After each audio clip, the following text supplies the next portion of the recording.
ہم جانور ذبح کرتے ہیں، کہ جانور کے گلے پہ چھری نہیں چلانی، یہ اپنی خواہشات پہ، اپنی ان تمناؤں پہ، ان آرزوؤں پہ، ان حسرتوں پہ چھری چلانی ہے جو میرا رب چاہ رہا ہے کہ میرے لیے چھوڑ دو، اپنے رب کے لیے سیکریفائز کر دو، اپنے خالق اور مالک کے لیے قربان کر دو، ہر اس خواہش کو، ہر اس آرزو کو، ہر اس تمنا کو، ہر اس حسرت کو، ہر اس چاہت کو۔ جب ہم اپنے رب کے لیے ہر اس چیز کو قربان کریں گے تو میرے محترم بھائیوں، پھر اصل قربانی وہ جانور پہ گلے پہ جو چھری چلائی ہے، اللہ تعالیٰ نے کیا فرمایا؟ تیرے رب کے پاس نہ اس جانور کا خون جاتا ہے، نہ گوشت جاتا ہے، وہاں پہ کیا جاتا ہے؟ صرف تقویٰ، صرف تقویٰ، صرف تقویٰ۔ میرے محترم بھائیوں، یہ جانور کا گوشت نہیں ہے، اس کے پیچھے انٹینشن دیکھو، اس کے پیچھے مقصد دیکھو، روٹ کاز دیکھو، اس کے پیچھے فلسفہ دیکھو، کتنا بڑا فلسفہ ہے۔ اپنے رب کے لیے سب کچھ قربان کرنا، اپنے رب کے لیے سب کچھ سیکریفائز کرنا، اپنے رب کی رضا کے لیے گھر چھوڑنا پڑا، چھوڑ دیں گے، اپنی بیوی سے جدائی چھوڑ دیں گے، اپنے معصوم بچے سے جدائی چھوڑ دیں گے، اگر ایون اس کے گلے پہ چھری چلانے کی نوبت آئی چلا دیں گے۔ کس کے امر پہ؟ کس کے حکم پہ؟ ہمارا رب ہمارا یہ ایمان دیکھنا چاہتا ہے، ہمارا یہ لیول دیکھنا چاہتا ہے، ہمارے تقوی کا معیار کیا ہوگا؟ اللہ یہ جاننا چاہتا ہے۔ میرے محترم بھائیوں، یہ ساری باتیں جب ہمارے سامنے آئیں گی، پھر میرا کانسیپٹ قربانی کے اوپر یہ جانور کے گلے پہ چھری نہیں ہے، میں جانور کے گلے پہ چھری نہیں چلا رہا، میں تو اپنے اللہ کے حکم کے لیے، اس حکم کی اطاعت کے لیے، اپنے آپ کو فرما برداروں میں شامل کرنے کے لیے میں اس جانور پہ گلے پہ چھری چلا رہا ہوں، اور اس کے اوپر چھری چلاتے ہوئے مجھے اپنی خواہشات کو، اپنی آرزوؤں کو، اپنی تمناؤں کو، اپنی حسرتوں کو، اپنی چاہتوں کو، اپنی ہر اس چیز کو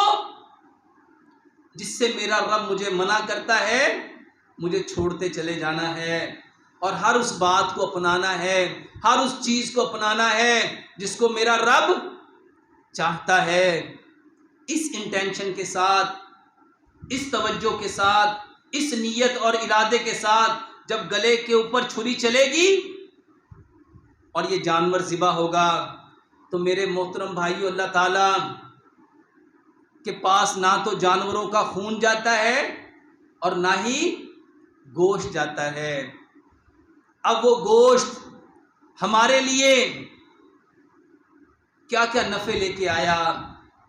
میرے محترم بھائیوں، سب سے پہلے جب جانور کو ذبح کیا جاتا ہے،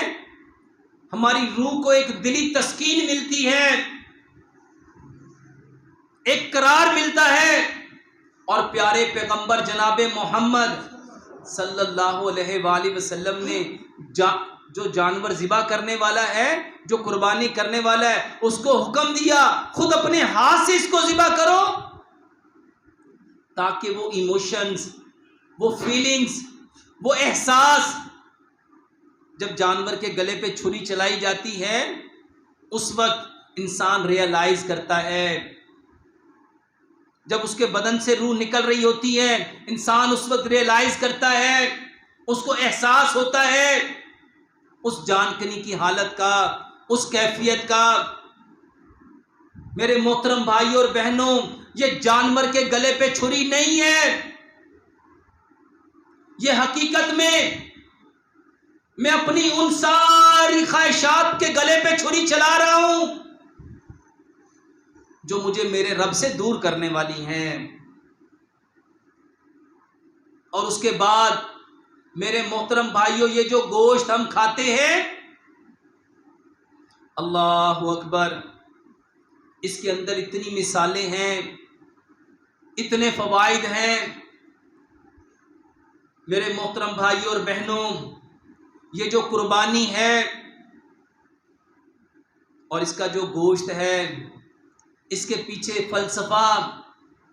اپنے رب کی رضا، اپنے رب کی خوشنودی، اپنے رب کے قریب ہونا، اپنے رب کی قرب، اپنے رب کی قربت، جب تک اس کے لیے یہ انٹینشنز نہیں ہوں گی، ہماری یہ نیت نہیں ہوگی، میرے محترم بھائیوں، یہ قربانی اللہ کے ہاں قابل قبول. اگر ہم قربانی اس لیے کر رہے ہیں کہ میرا بھائی اتنا بڑا جانور لایا ہے، میں نے بھی اس سے بڑا جانور لے کے آنا ہے، اگر یہ قربانی اس نیت سے ہے کہ ہمارا مقابلہ ہے کون بڑی قربانی کرتا ہے، کس کا جانور دوسرے کے جانور سے صحت مند تنو مند ہے، اگر میری قربانی کا مقصد، میری قربانی کی نیت یہ ہے علاقے میں پتہ چلے چودھری صاحب کتنا زبردست بیڑا لے کے آئے ہیں، کتنا زبردست بچہ لے کے آئے ہیں، کتنا خوبصورت بکرا لے کے آئے ہیں، چھترا لے کے آئے ہیں، اگر نمود و نمائش، اگر ریاکاری، اگر دکھاوا، یہ مقصد ہے، یہ ارادہ ہے، میرے محترم بھائیوں، اللہ کے ہاں اس قربانی کی کوئی وقت، اللہ کے ہاں یہ قربانی واللہ ایک رائی کے دانے کے برابر بھی حیثیت رکھتی